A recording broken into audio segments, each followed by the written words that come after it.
It's just like, you are unfucking believable, my dude.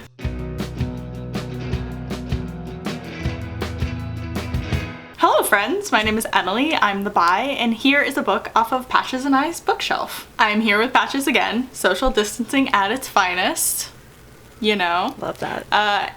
And we read a book, as we often do, for the month, and in the month of April we read What If It's Us? By Becky Albertalli and Adam Silvera. Overall thoughts. You read it first, you read it in like a single day. Listen, I blew through this book. Yeah. I didn't sleep. Mm-hmm. So, what are your thoughts? Have you ever read a Becky Albertalli or Adam Silvera book before? No, I have not. So, I knew we were reading this for the month, and it's obviously girthy, if you will. It's a little chunky. It's a quick read, I gotta say. I agree. Because I did read it I stayed up till 4:30 in the morning reading it. Yeah, something like that.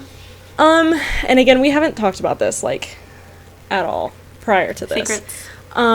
Typically, you know me, this is not a book that I would pick up. Just out of curiosity. I don't know anything about Dear Evan Hansen, I'll also say that, which is the title and everything. Right? That's what this is? I think so. I don't... See, okay. So... So, one of the main characters is obsessed with musicals, and I have thoughts on that. The only of the two obsessed, musicals he was obsessed with that I actually knew anything about is Hamilton. I actually don't know shit about Dear Evan Hansen, which, I remember I made Megan explain the plot to me once, and I was like, no thanks. I don't know what that means, and I'm good to go. So, maybe, I don't know, is it a reference to Dear Evan Hansen? I think so. Joke's and on me. I think it's the song, anyway, I didn't know anything about it. It's I gave it 3 stars though. So I gave it 3 stars. I didn't hate it, but I didn't love it. I loved the first 20 pages. I thought it was really going in a good direction. I really liked it. But then after the first 3 or 4 references, what if it's the universe? I was like, this is irritating. They kept, and I know that was the general idea of it, but it was just okay, I'm already getting kind of tired of this. I thought the part where they met was super cute, and I really loved the it really just got into it, and I was like, oh, cool. And then I was like, wait, there's 400 pages of this. I am in the same position. I also am giving it a 3. It's fine. It's perfectly fine. Yeah, I don't know. It's so interesting because I really like the idea of it. I think there are lots of things in it that are really interesting. I don't know if Adam Silvera shares a cultural background with Ben. I assume he does, but that makes sense. I don't know for sure. But I think that those conversations were kind of interesting, that because Ben is a white passing Puerto Rican character, and him talking to the darker skinned Puerto Rican guy at the Yale thing was kind of an interesting conversation. And then oh my god, when Arthur said that shit, I was like, oh, what the fuck? I couldn't deal. I was enraged. I couldn't handle it. So it's one of those things where I'm obviously it's a young adult book, so stuff where the characters are really fucking up is forgiven by the other characters in a way that I don't think is particularly realistic. But it's, it's a young adult romance. So it's fine, whatever. So I'm just it's fine. I do think that Arthur's obsession with theater, while apt, is so much the filter of what adults thought teenagers in probably 2016, because this book was published in 2018, probably thought teenagers were obsessed with. And so it's the truth of what teenagers were obsessed with, particularly gay teenagers, filtered through 2 adults, one of whom is straight and one of whom is gay, and one of whom is a woman, one of whom is a man, and also published years later. It's so it so particularly dates it in this very strange, even being 2 years removed from its publication, I'm like, wow, dated instantly. Shocking. Wow. So I had some Yikes. issues with that. But I think overall, I like the idea of, like, forgiveness that kind of goes throughout the whole story, that, like, Ben becomes friends with his ex again, that, like, he remains friends with Arthur at the end when they have broken up, which, like, the epilogue is wild because I think that the idea of it is very good, and, like, the idea of, like, maybe now wasn't the time, but maybe the future is like, good and, like, romantic and really nice, but, like, I don't think it's done particularly well.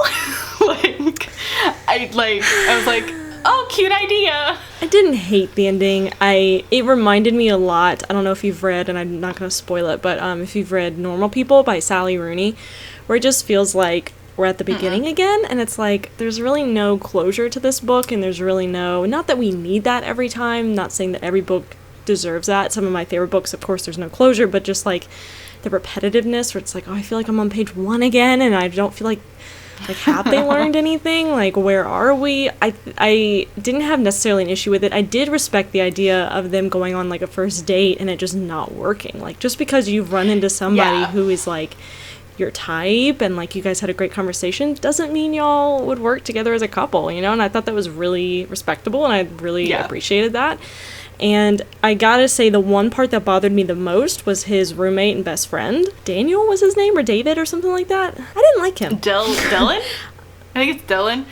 Yeah, he was, like, I don't doubt that he is the kind of person who exists. Well, you know, straight boys who think they're perfectly fine with queer stuff. I don't know. Which, like, is one of those things, like, I don't like Dylan as, like, a person, but I respect that that's a person who does exist.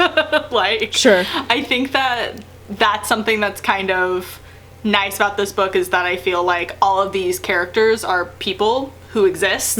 Whether I like them or not is, like, completely up to how the story is told and kind of how I'm interpreting them. But, like, I do think that all these people, like, feel real and feel like people that, like, if I were in high school, I would probably know especially high school and, like, New York, like, I would probably know these people. The one thing that I actually really don't like is Arthur's, like, friend thing. Like, his friends back in Georgia is, like, so weird and, like, feels like they end up together. Comes out of a completely different book. Yeah, that they end up together, but also that, like, it's, like, this weird big secret, and also that, like, he literally thinks his friend is being a homophobic asshole to him. Right. And, like, I get, like, yeah, that's what it seems like. Like, it seems like he's like, no, we're only good in group chats, and I don't want to talk to your gay ass otherwise.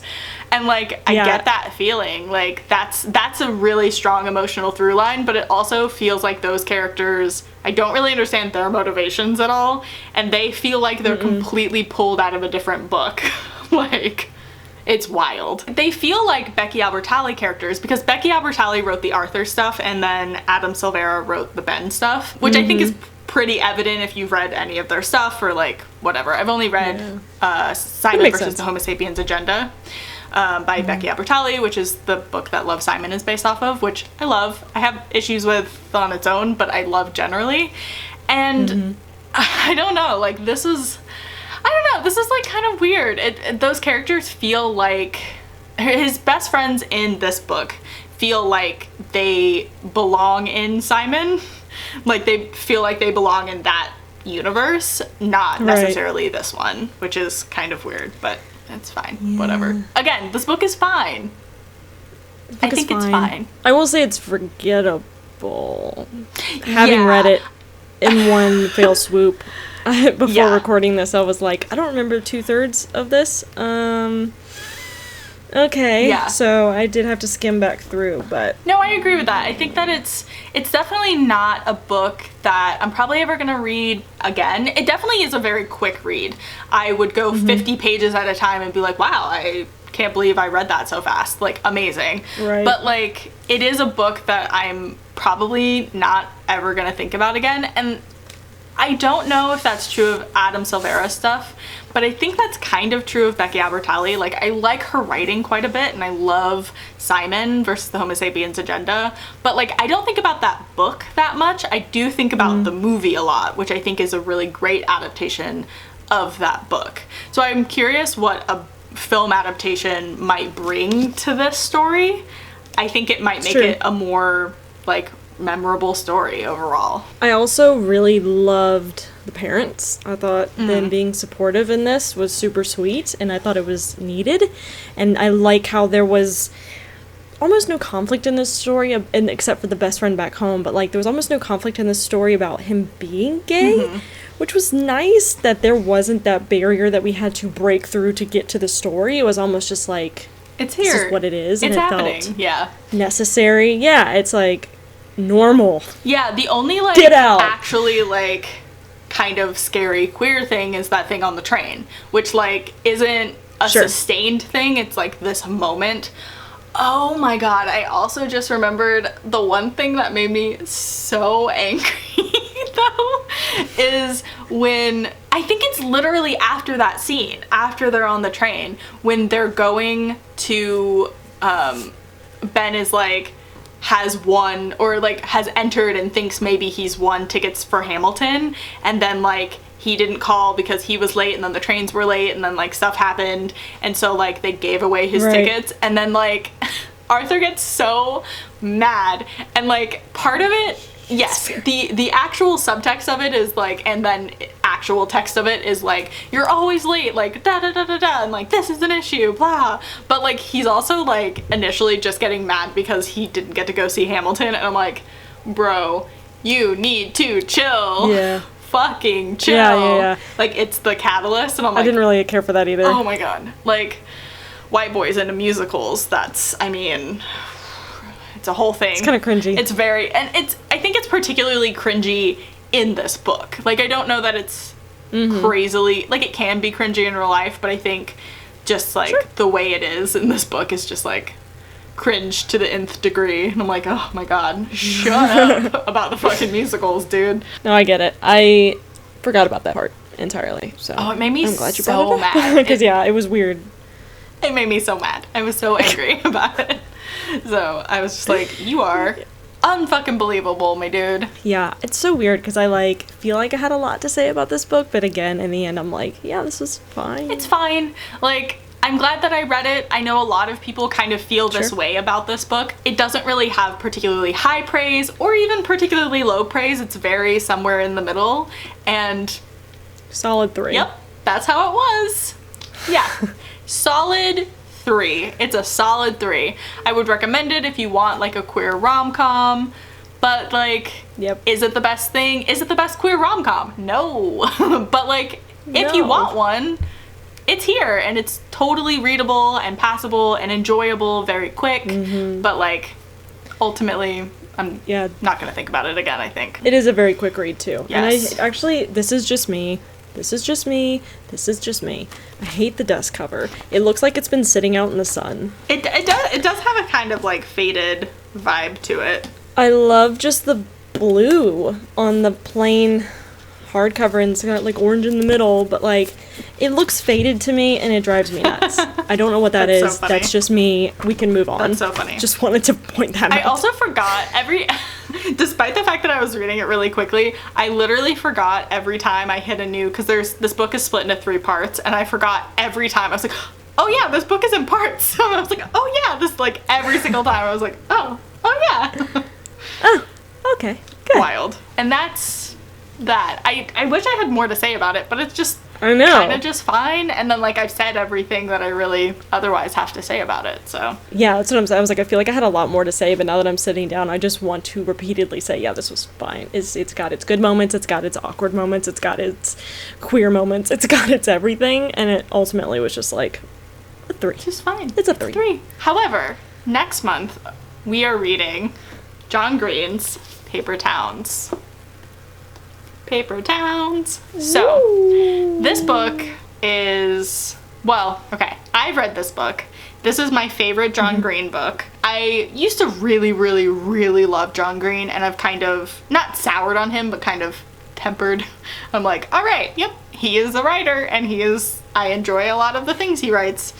And this is my favorite of them. This was the first one I read. Okay. You've never read John Green, right? Never read John Green. So I'm curious for you to read this one, and then for you to read any of his other books, and kind of, I have this theory, which I've mentioned I think a couple of times. I've mentioned it to you for sure, but I have this theory, at least until The Fault in Our Stars came out, and I don't know how true this is with The Fault in Our Stars and Turtles All the Way Down, but of the 3 books that are from the POV of boys, so his most recent 2 books, which is The Fault in Our Stars and Turtles All the Way Down, are both from the POV of girls. So I wonder if that has anything to do with it. But of the 3 POVs of boys, which is Looking for Alaska, An Abundance of Catherines, I hate that book. It's not good. It's so boring. And Paper Towns, I think that whichever book you read first is going to be your favorite. And I think it's kind of fairly true. So I'm curious to see what you think. This is a book about essentially sort of the breaking of the Manic Pixie Dream Girl trope is kind of the idea of it. That like Margot, for the majority of the book, behaves like a Manic Pixie Dream Girl, and he's like trying to go find her and like blah blah blah, and he's like, I'm so desperately in love with you and you're so quirky and cool, and then like he's like, oh, you're a person, and like that's what the book is about, is like discovering that the people who like even as a teenager you put like really high up in your brain are just people. They're just people like you. Like, and you have to deal with that. And I think that that's kind of a really interesting take on this. I've heard the movie is very bad. This is a road trip book as well. Like part of it is road trippy, which I don't love. I don't mind that. I don't love it, but so like the road trip stuff I actually don't really like that much, but it also is still kind of funny. I don't know. This book is like weird, and I'm excited to see what you have to think about it. I'm excited because I don't mind road trip stuff. Yeah, I know you don't. I know Books and Lala doesn't like that either, but I don't mind it. I think it's fine.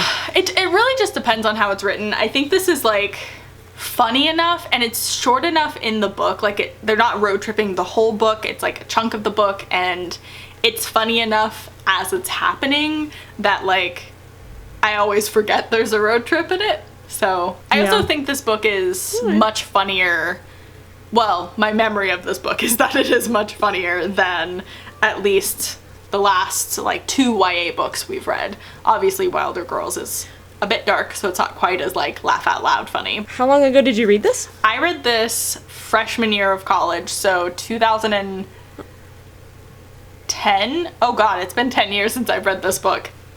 So, can't wait to see. Doesn't seem like it's too long either. No, and I think to my memory it moves pretty quickly. And I was like an avid John Green and Hank Green like Vlogbrothers person, so like it very much is his voice. So like it sort of moves in the way that like one of their quick vlogs moves, so it has like a kind of speediness to it, which is nice. So, I like speediness. So, month of May, we will be reading Paper Towns by John Green. And then at the end of the month, / the beginning of June, I can't believe we're literally like almost halfway through the year. It's wild.